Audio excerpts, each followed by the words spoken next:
Salut à tous et à toutes, c'est Capo39 pour une première vidéo de présentation de jeu. Donc aujourd'hui je vais vous présenter le jeu The Mighty Quest for the Epic Loot.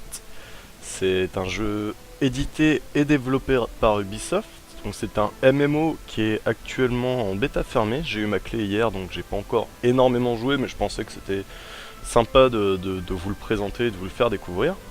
Donc c'est un MMO de type action, stratégie, moi j'ai plutôt tendance à dire Tower Defense avec hack and slash, parce que c'est vraiment un savant mélange des deux.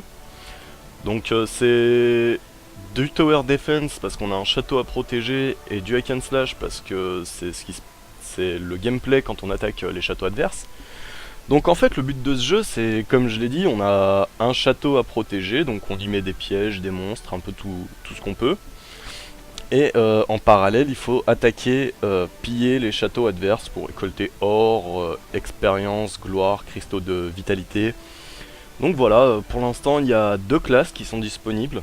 Il y a la classe archer et la classe chevalier. Donc il y a un gros bourrin qui tape partout, quoi. Et donc il y a une troisième classe aussi qui est disponible, mais celle-ci est payante.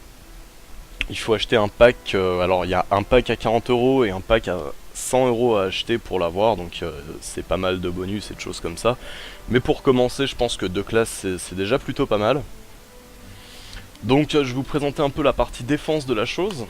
Donc là on est sur l'interface de défense, on voit donc ici mon château, qui est comme ça de base, hein. J'ai juste rajouté des monstres et des pièges, mais il y a déjà les trois pièces de base. Hein, qui sont ces trois pièces là, plus l'entrée qui sert pour les gens qui viennent piller le château, c'est par là qu'ils commencent.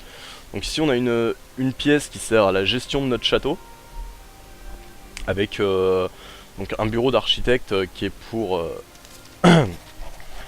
bâtir des salles, pour bâtir des machines, tout ça. Ici on a une réserve d'or et une réserve de force vitale qui sont en train de s'améliorer, qui servent donc à stocker plus d'or, plus de force vitale, pour après pouvoir acheter de meilleures choses. On a aussi un entraîneur de héros qui nous servira à passer des niveaux, qui sert donc à passer les niveaux du héros et acquérir de nouvelles compétences. De l'autre côté, j'y ai mis ma distillerie qui sert à acheter des potions, des parchemins et tout ce genre de choses. Une forge qui sert à acheter de l'équipement pour notre héros. Un portail d'invocation qui sert donc à créer et à disposer où on veut ces petites créatures. Et un labo de recherche qui sert à améliorer les pièges, les créatures et tout ça. Donc voilà, ici on peut voir que j'ai quelques créatures qui sont déjà posées ici. Là j'ai ce sont des puits, enfin des mines. Là c'est une mine d'or et là c'est une mine de force vitale. Donc ici j'ai quelques pièges, on le voit par ce petit panneau piège qui indique en fait où sont les pièges. Ici encore quelques petites créatures, là encore un piège et quelques créatures. Donc voilà, on a notre château à défendre, il faut installer des pièges, il faut mettre ses créatures, après on peut mettre de nouvelles salles. On peut vraiment tout améliorer et créer un château comme on le désire en fait, au niveau architectural. On peut vraiment mettre des salles où on veut, en faire un labyrinthe si on veut. Donc voilà, on a aussi un compte rendu, enfin une page de compte rendu sur les personnes qui ont attaqué le château, qui ont réussi, si elles ont échoué. Donc pour l'instant, étant en bas niveau, personne n'a attaqué mon château et c'est bien dommage, j'aimerais savoir ce qu'il donne. Donc voilà un peu ce que je peux dire sur la phase du château de défense. Donc après on a la phase d'attaque, qui en fait consiste à attaquer des châteaux adverses, que ce soit des châteaux de PNJ ou des châteaux d'autres joueurs. Donc ceux qui ont une bannière bleue ce sont les châteaux des autres joueurs, et ceux avec une bannière verte sont les châteaux des PNJ. Honnêtement je trouve qu'il y a déjà énormément de châteaux d'autres joueurs, hein. Je suis qu'au au deuxième monde, à la deuxième partie du jeu, et il y a déjà une tonne de châteaux pour une bêta fermée, je trouve ça déjà plutôt pas mal. Et donc des châteaux de PNJ, en fait le jeu il se déroule par étapes. Donc dans les étapes, il y a plusieurs châteaux de PNJ qui sont là pour nous faire récolter du loot, de l'XP, de l'or, tout ça, pour ensuite arriver au château du boss, en gros, où une fois qu'on a fini, on passera à l'étape d'après. Donc moi je suis à l'étape 5-9.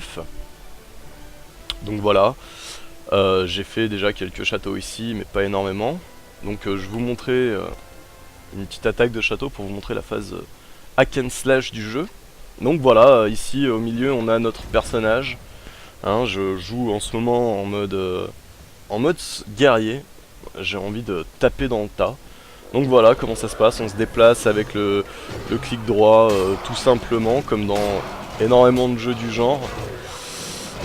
On tape en cliquant sur les adversaires. Après on a la touche 1, 2, 3 pour se servir de nos compétences. Le clic droit et A pour se servir de ses potions. C'est un gameplay qui est simpliste, mais au moins on ne s'y perd pas.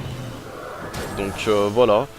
Donc dans les châteaux on récolte de l'expérience, de l'or, des cristaux de vie aussi, et surtout des drops, du loot. C'est un peu le principe du jeu, c'est le but d'essayer de looter le meilleur équipement pour après réussir à piller les châteaux adverses de façon assez simple.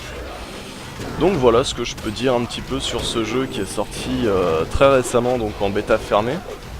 Je vous mettrai le lien du site dans la description de la vidéo pour que vous puissiez vous inscrire et peut-être avoir la chance d'avoir une clé aussi pour commencer, essayer et voir si ça vous plaît. Moi en tout cas je sais que ça me plaît beaucoup.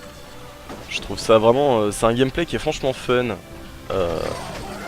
C'est très dynamique. On s'ennuie vraiment pas en jouant à ce jeu. Il n'y a pas beaucoup de moments où il n'y a pas d'action, où il n'y a pas... Vraiment, il y a des moments où on se retrouve avec des dizaines d'ennemis autour de soi et là, à ce moment-là, c'est vraiment prenant. Un peu comme Diablo 3 a pu l'être à l'époque de sa sortie.